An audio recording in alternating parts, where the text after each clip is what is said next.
আসলে উনি একজন হিন্দু, অর্থাৎ তার কাজ এবং হিন্দুদের কাজ আসলে প্রতারণা।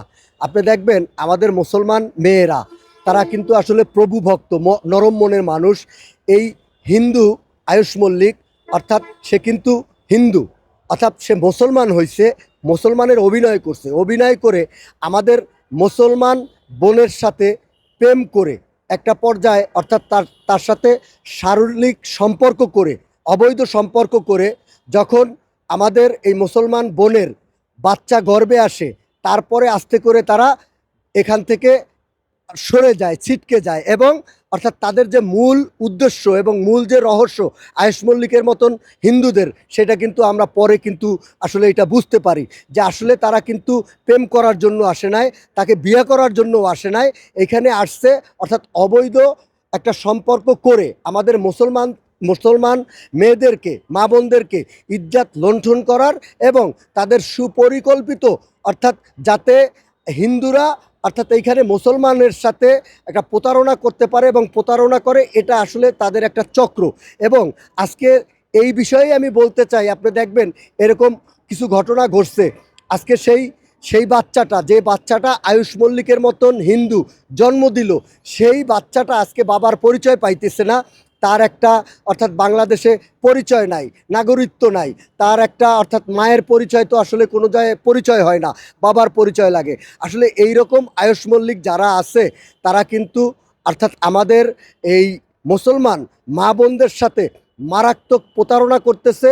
এবং এইভাবে করে অর্থাৎ বিভিন্ন হিন্দুরা, বাংলাদেশে একটা চক্র আছে, এই চক্রগুলো এখন মানে খুব সুপরিকল্পিতভাবে তারা কিন্তু এই কাজগুলা করতেছে। এটা আমাদের জন্য খুবই অর্থাৎ হতাশ, আমরা নিরাশ। অর্থাৎ এই যে আয়ুষ মল্লিক, এদের মতন হিন্দুদেরকে আমাদের কিন্তু শিক্ষা দিতে হবে।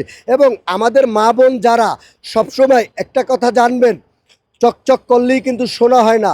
আপনারা ভালো কথা বলবে, সুন্দর আচরণ করবে এবং সুন্দর ছেলে দেখে আপনারা তার প্রেমে মজবেন এবং তার সাথে প্রেম করবেন।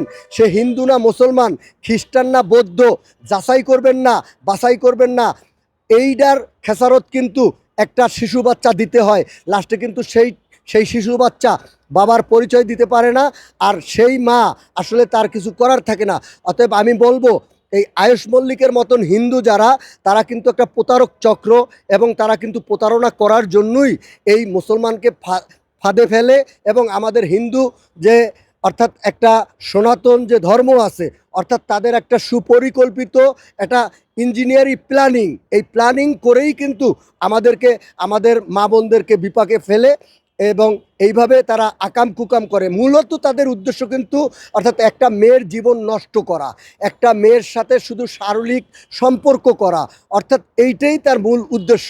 সে কিন্তু বাবা হওয়ার জন্যও আসে নাই এবং এই মেয়েটাকে বিয়ে করার জন্যও আসে নাই। শুধু কি সে এনজয় করার জন্য আসছে, মুসলমান মেয়েকে বিপদে ফেলার জন্যই মূল এই আয়ুষ মল্লিকের মতন যারা আছে তাদের মূল উদ্দেশ্য। আইন শৃঙ্খলা বাহিনী কেন চুপ এই বিষয়ে? আসলে আইনশৃঙ্খলা বাহিনী এই বিষয়ে, অর্থাৎ হয়তোবা এইটা অ্যাভেলেবেল আসলে মিডিয়ার মাধ্যমে আমাদের নজরে আসে না, আইনশৃঙ্খলা বাহিনীর নজরে আসে না। এইটা মিডিয়া বাই যারা আছে তারা ব্যাপক কাজ করতে হবে, এটা প্রকাশ করতে হবে।